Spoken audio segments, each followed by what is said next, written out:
તમને ખબર છે આપણા મોટા વરાછામાં શું આવી ગયું છે? નો સિરિયસલી નથી ખબર? નથી ખબર. તમને ખબર છે આપણા મોટા વરાછામાં શું આવ્યું છે? નથી. બા દાદા તમને ખબર છે? ખ્યાલ જ નથી. લ્યો તો તમને કઈ ખબર જ નથી. એક્સક્યુઝ મી લેડીઝ ગેંગ, તમને ખબર છે આપણા મોટા વરાછામાં શું આવ્યું છે? શું આવ્યું છે? Falafel nation. જઈ આવ્યા?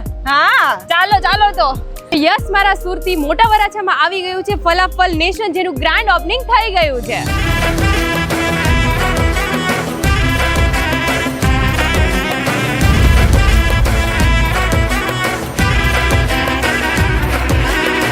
Welcome to falafel nation. અહીંયાના ઇઝીપિયન વાઇબ અને ક્લાસી એન્ડ પીસફુલ એમ્બિયન્સ જે તમને કંઈ અલગ જ ફીલ આપશે. હવે વાત કરીએ ફૂડની, કે જે ફ્રેશ ઇન્ગ્રેડિયન્ટ્સમાંથી બને છે. હેલ્ધી, ડિલિશિયસ અને હાઇજીન ફૂડ રહેવાનું છે, જેમાં તમને ફલાફલ મોકટેલની સાથે સાથે મેક્સિકન, ઇટાલિયન અને સિઝલર મળી જશે. અને હા, અહીંયા આવો ને તો પાસ્તા પિઝા તો જરૂરથી ટ્રાય કરજો, જે મારા તો ફેવરેટ થઈ ગયા છે. તો પછી હવે કિટી પાર્ટી હોય કે ફ્રેન્ડ સાથે ગેટ ટુગેધર, કે હોય પછી બર્થડે અથવા તો એન્ગેજમેન્ટ, મેરેજ એનિવર્સરી, તમારા માટે one of the best destination એટલે કે આ ફલાફલ નેશન.